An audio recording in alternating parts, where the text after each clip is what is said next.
Hi, and welcome to this video where we will be covering some aspects of project management. So let's start with our outline as always.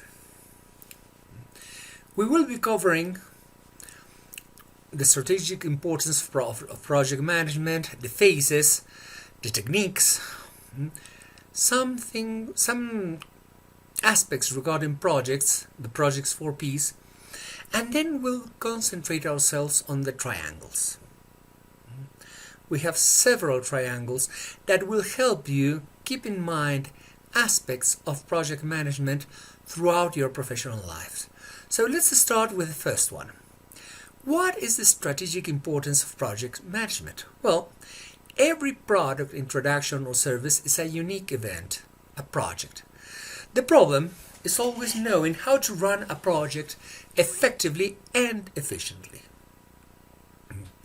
To do that, you must manage all 4 phases. First, planning, that is how to set the goal, define the project, and organize a team. If you don't set the boundaries of a project, which we do in planning, then your project will always be growing and you won't be able to manage it effectively. Programming, how to allocate the resources to specific activities and relate those activities to each other.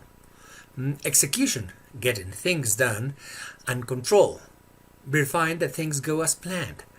Those 4 phases are common in most methodologies that you will find regarding project management, such as the Project Management Institute body of knowledge.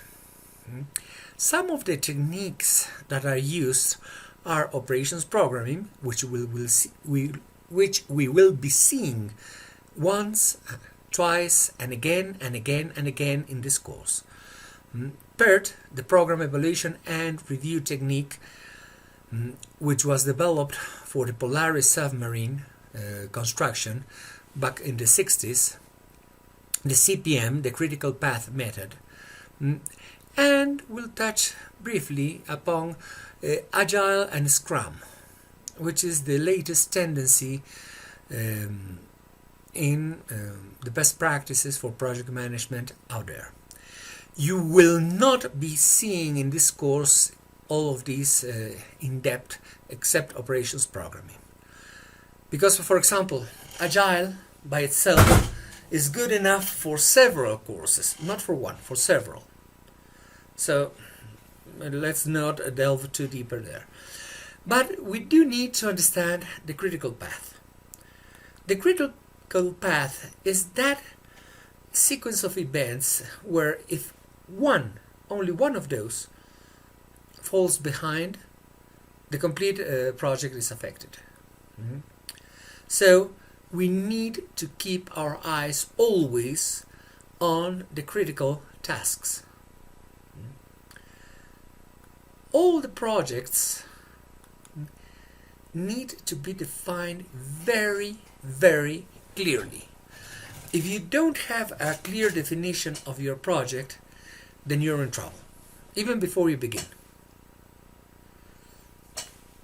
You don't know what you need to arrive. You don't know which resources you're going to have, how you're going to use them. The definition of the project is the most basic thing that you need to do before you begin. Second, you must understand the complete characteristics of that project. Once you have limited it very clearly, once you have defined it, then you need to know everything. And always keep in mind that each and every project is unique.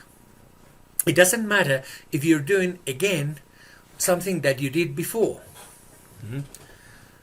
Conditions in reality change.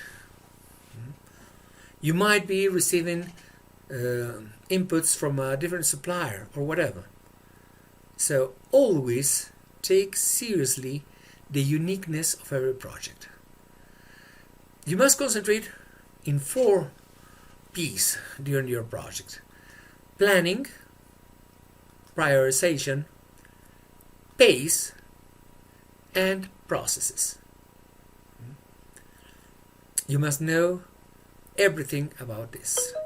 You must keep the pace, that is, how fast or how slow you're going. You must know how to prioritize. And you must know your processes up and down. So, let's start now with the triangles. The first triangle that you will have to keep in mind while managing a project is the shareholders triangle, which is composed of revenue growth, operating margin, and asset productivity. If you have very high revenue growth, very high asset productivity, and very high operating margins, your shareholders will most certainly be very, very happy.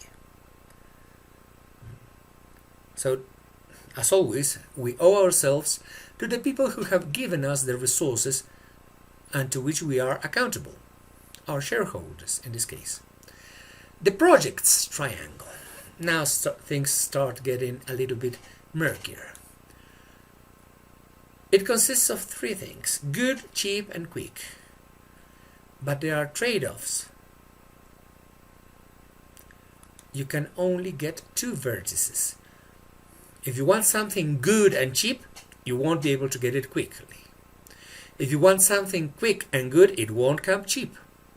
If you want something quick and cheap, you won't get it good.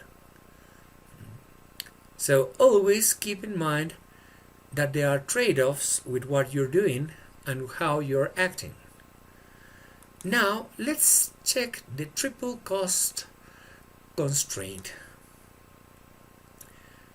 Budget, scope, and schedule. This is something that is brought from classical project management theory. We're talking about here total cost, not quality. So, what happens if the project scopes goes up? You'll find that your budget tends to grow and your schedule tends to elongate, that is, to grow also. So it's simple to understand. Yes, if I want to do more, I need more resources and I need more time. But what happens if they tell you that the budget has been cut? There are not enough resources. Well, usually things will get done further down the road. They tend to be done slowly. And your scope will have to diminish. If you want to keep with the same budget, with a lower budget, the same scope, something's not working there. Either your budget was a lie at the beginning or your scope was a lie.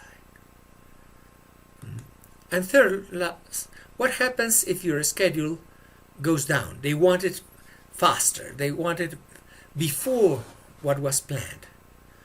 Okay, then your budget will go up and your scope will go down. You can't do everything that you have committed yourself to doing if you reduce the time. Let's check now the operations triangle. The operations triangle is made up of three vertices which consist in knowledge, capacity, and inventory.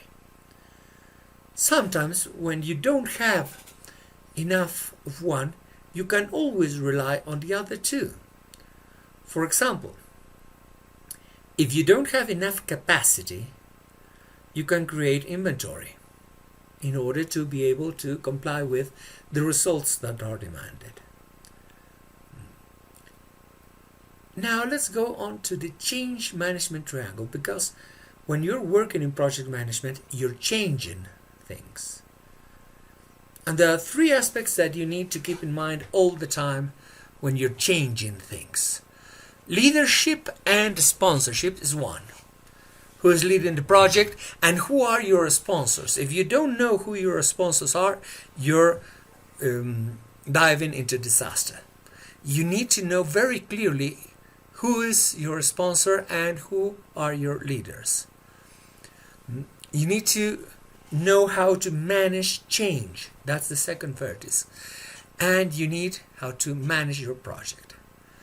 If you don't have the skills required for all three of them, most certainly your project management as a whole will suffer. So, what have we seen today?